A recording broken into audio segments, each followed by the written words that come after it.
যুদ্ধ ও ভূরাজনীতির বৈরী আবহে মধ্যপ্রাচ্য জুড়ে পবিত্র আশুরা উদযাপন, শোক পালনের পাশাপাশি মানুষের মাঝে ছিল তীব্র ক্ষোভ।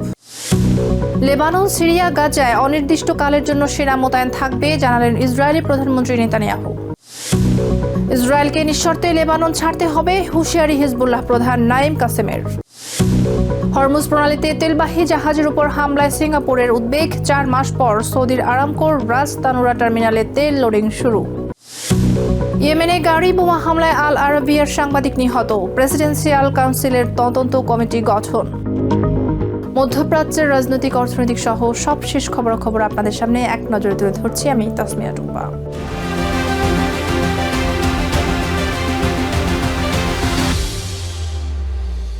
যুদ্ধ ও রাজনৈতিক পট পরিবর্তনের আবহে মধ্যপ্রাচ্য জুড়ে পালিত হল পবিত্র আশুরা। স্থানীয় সময় বৃহস্পতিবার ইরান, ইরাক, লেবানন ও ইয়েমেনে হাজারো শিয়া মুসলমান কারবালার ঐতিহাসিক চেতনার স্মরণে শোক মিছিলে অংশ নিয়েছেন। তবে এবারের আশুরায় ধর্মীয় আবহ ছাড়িয়ে যুদ্ধ ও ভূ রাজনীতি বড় হয়ে উঠেছে। বিশেষ করে গত ফেব্রুয়ারিতে ইউএস ইসরায়েলি হামলায় সর্বোচ্চ নেতা আয়াতুল্লাহ আলী খামেনির মৃত্যুর পর ইরানে এটি প্রথম আশুরা। ওয়াশিংটনের সাথে হওয়া সাম্প্রতিক শান্তি চুক্তি নিয়ে সাধারণ ইরানিদের ক্ষোভও প্রকাশ পেয়েছে এই সমাবেশে। লেবানন, ইরাক, ইয়েমেন থেকেও এসেছে যুদ্ধবিরতি বার্তা। প্রথা অনুযায়ী কারবালার ময়দানে ইমাম হোসেনের শিবিরের স্মরণে প্রতীকী তাঁবু পোড়ানোর মধ্য দিয়ে তেহরানে পালিত হল পবিত্র আশুরা। তবে এবারের শোকের আবহে মিশেছিল ক্ষোভ আর যুদ্ধের যন্ত্রণা। ঐতিহাসিক শোক আর সাম্প্রতিক ক্ষত দুয়ে মিলে বৃহস্পতিবার তেহরানের রাজপথে তৈরি হয় ভিন্ন এক আবহ। প্রায় 3000 মানুষের প্রাণহানির পর গত এপ্রিলে যুদ্ধবিরতি ও চলতি মাসে ইউএস-ইরান চুক্তি হলেও সাধারণ মানুষের মনে এখনও কাটেনি ক্ষোভ। গত ফেব্রুয়ারিতে ইউএস ইসরায়েলি বিমান হামলায় সর্বোচ্চ নেতা আয়াতুল্লাহ আলী খামেনির মৃত্যুর পর এটি দেশটির প্রথম আশুরা। আর এ কারণেই তেহরানের রাস্তায় ট্রাম্প প্রশাসনের সাথে যে কোনো ধরনের আলোচনার বিরুদ্ধে আওয়াজ তোলেন সাধারণ মানুষ।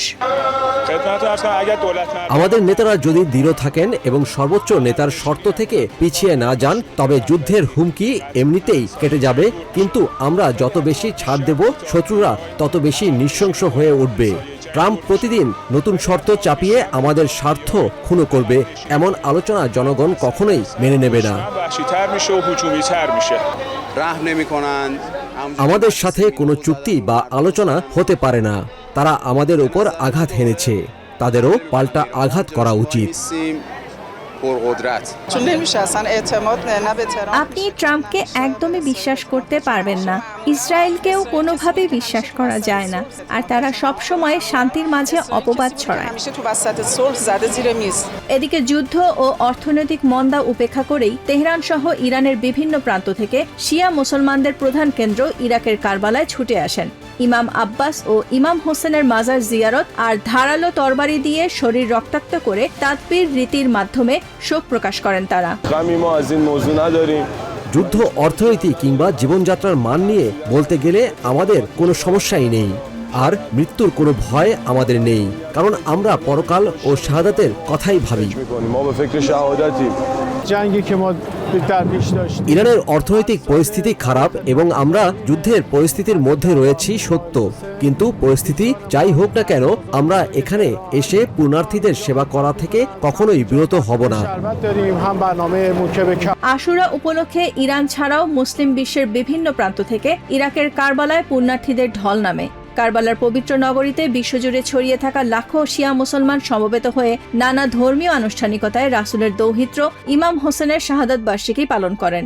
শুক্রবার 10 মহরম কারবালার ইমাম আব্বাস ও ইমাম হোসেনের মাজার প্রাঙ্গণে কালো ব্যানার ও পতাকা হাতে সমবেত পুণ্যার্থীরা বুক চাপড়ে, ড্রাম বাজিয়ে ও ঐতিহ্যবাহী রীতি অনুসরণে শরীর রক্তাক্ত করেন।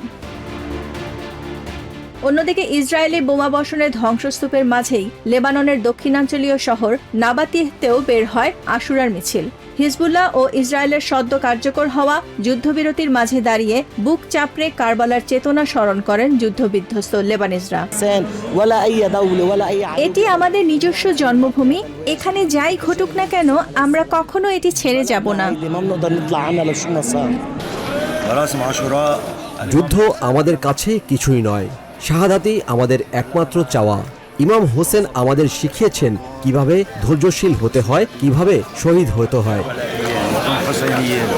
এছাড়া ইয়েমেনের রাজধানী সানায় হাজার হাজার হুথি সমর্থক আশুরা উপলক্ষে বিশাল সমাবেশ করেন। আমেরিকা ইসরায়েলি আধিপত্যের বিরুদ্ধে কারবালার ঐতিহাসিক স্লোগান পুনরুক্তি করে নিজেদের প্রতিরোধ সংগ্রামের জানান দেন তারা। কারবালার ঐতিহাসিক আত্মত্যাগের ১৩০০ বছরেরও বেশি সময় পর বর্তমান মধ্যপ্রাচ্যের যুদ্ধ ও রাজনৈতিক অস্থিরতার মাঝে আশুরার এই জমায়েতগুলো কেবল ধর্মীয় আনুষ্ঠানিকতা নয়, বরং একটি রাজনৈতিক প্রতিরোধের প্রতীকে পরিণত হয়েছে। Nahid Sihan, TVN 24 news desk. দক্ষিণ লেবানন, সিরিয়া এবং গাজা উপত্যকায় অনির্দিষ্টকালের জন্য সেনা মোতায়েন রাখার ঘোষণা দিয়েছে ইসরায়েল। প্রধানমন্ত্রী বেঞ্জামিন নেতানিয়াহু সাফ জানিয়েছেন, আন্তর্জাতিক চাপ থাকা সত্ত্বেও কথিত এসব নিরাপত্তা অঞ্চলগুলো থেকে তারা সেনা প্রত্যাহার করবেন না। একই সাথে যতদিন তিনি প্রধানমন্ত্রী আছেন ততদিন ইরানকে পারমাণবিক অস্ত্র অর্জন করতে দেবেন না বলেও দৃঢ়ভাবে ব্যক্ত করেন নেতানিয়াহু। দক্ষিণ লেবানন, সিরিয়া এবং গাজা উপত্যকায় কোনো ধরনের সময়সীমা ছাড়াই অনির্দিষ্টকালের জন্য সামরিক উপস্থিতি বজায় রাখার ঘোষণা দিয়েছে ইসরায়েল। স্থানীয় সময় বৃহস্পতিবার দক্ষিণ ইসরায়েলে আয়োজিত এক অনুষ্ঠানে অংশ নিয়ে প্রধানমন্ত্রী বেঞ্জামিন নেতানিয়াহু জানান, আন্তর্জাতিক চাপ থাকা সত্ত্বেও লেবানন সীমান্তের নিরাপত্তা অঞ্চল থেকে সেনা সরানোর কোনো পরিকল্পনা তাদের নেই। বিউফোর্টের চূড়া থেকে দক্ষিণ লেবানন এখন আমাদের নিয়ন্ত্রণে। এই নিরাপত্তা অঞ্চলে যতদিন প্রয়োজন আমরা থাকব। এখান থেকে সেনা প্রত্যাহারের কোনো অভিপ্রায় আমাদের নেই। বক্তব্যে ওয়াশিংটনের নাম উল্লেখ করে যুদ্ধকালীন মিত্রদের সাথে তৈরি হওয়া দূরত্বের কথাও তুলে ধরেন নেতানিয়াহু। জানান, যুদ্ধ চলাকালীন গোলাবারুদ সরবরাহ বন্ধের মতো আন্তর্জাতিক চাপও সামলাতে হয়েছে তাদের।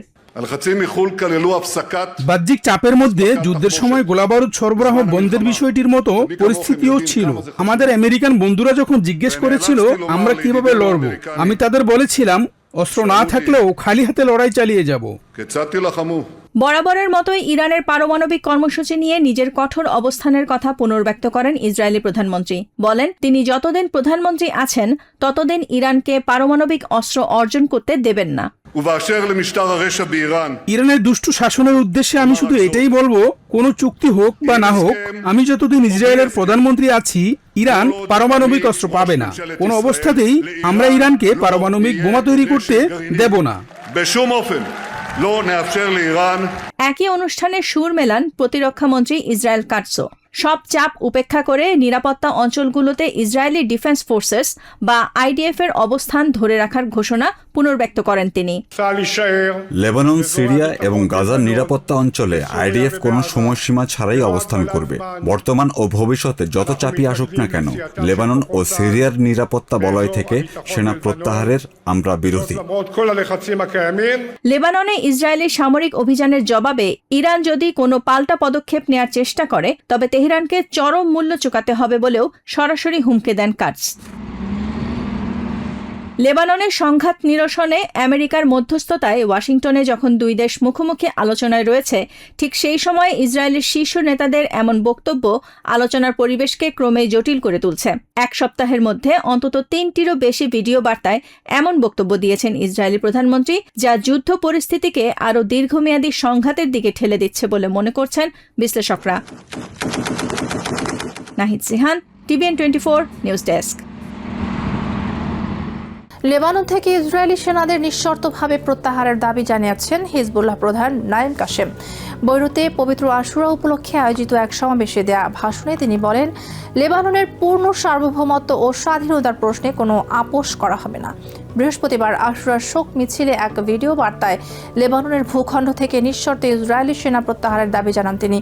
বৈরুতের দক্ষিণাঞ্চলীয় শহরতলিতে এদিন শোক মিছিলে অংশ নিয়েছেন হাজারো শিয়া মুসলমান।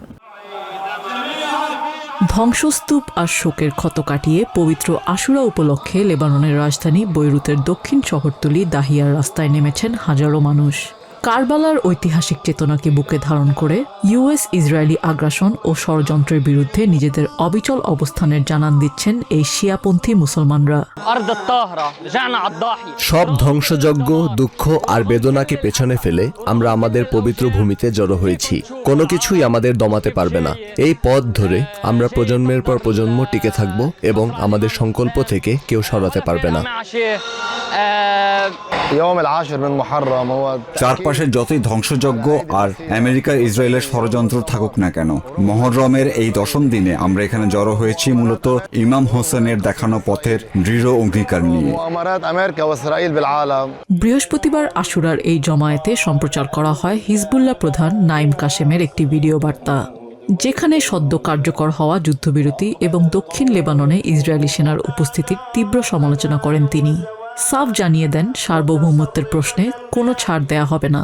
من دون قيد أو شرط ইসরায়েলকে নিঃশর্তভাবে লেবানন ছাড়তে হবে। দেশের সার্বভৌমত্বের পরিপন্থী কোনো চুক্তি মেনে নেওয়া হবে না। পূর্ণ স্বাধীনতা ও সার্বভৌমত্বই সব সমাধানের শেষ কথা। এখানে ইসরায়েলের কোনো আংশিক উপস্থিতি, সম্পর্ক স্বাভাবিকীকরণ কিংবা বৈরিতার অবসান ঘটানোর কোনো সুযোগ নেই। سقفها সম্প্রতি আমেরিকার মধ্যস্থতায় দক্ষিণ লেবাননে দখলকৃত এলাকা দেশটির সেনাবাহিনীর কাছে হস্তান্তরের প্রস্তাব নিয়ে আলোচনার মাঝেই এমন বক্তব্য এলো, যেখানে ইসরায়েল বারবার কথিত নিরাপত্তা অঞ্চলগুলো থেকে সেনা সরাতে অস্বীকৃতি জানাচ্ছে। নিজিয়া জামি, টিবিএন 24 নিউজ ডেস্ক। ওমান উপকূলে হরমুজ প্রণালী পার হওয়ার সময় মালবাহী জাহাজে হামলার ঘটনায় গভীর উদ্বেগ জানিয়েছে সিঙ্গাপুর। শুক্রবার দেশটির সমুদ্র বন্দর কর্তৃপক্ষ জানায়, এভার লাভলি নামের কন্টেইনার জাহাজটির উইন্ডো ও ব্রিজের ডান দিকের সামান্য ক্ষতি হলেও এর 21 জন ক্রু সম্পূর্ণ নিরাপদ আছেন। আন্তর্জাতিক আইন লঙ্ঘন করে চালানো এই উস্কানিমূলক হামলার পেছনে ইরান জড়িত বলে দাবি করেছে আমেরিকান প্রশাসন। তবে তেহরান এই হামলার দায় স্বীকার করেনি। এর আগে বৃহস্পতিবার IRGC জানিয়েছে, তেহরানের নির্ধারিত রুটের বাইরে চলাচলকারী জাহাজের নিরাপত্তার কোনো দায়িত্ব ইরান নেবে না।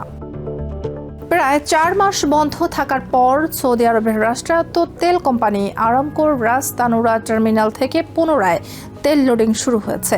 লন্ডন ভিত্তিক আন্তর্জাতিক ডেটা সরবরাহকারী প্রতিষ্ঠান LSEGর শিপিং তথ্য অনুযায়ী শুক্রবার দুটি বিশাল অপরিশোধিত তেলবাহী জাহাজ তাস তানুরা থেকে তেল লোড করেছে, যার প্রতিটি ধারণ ক্ষমতা 2 মিলিয়ন ব্যারেল।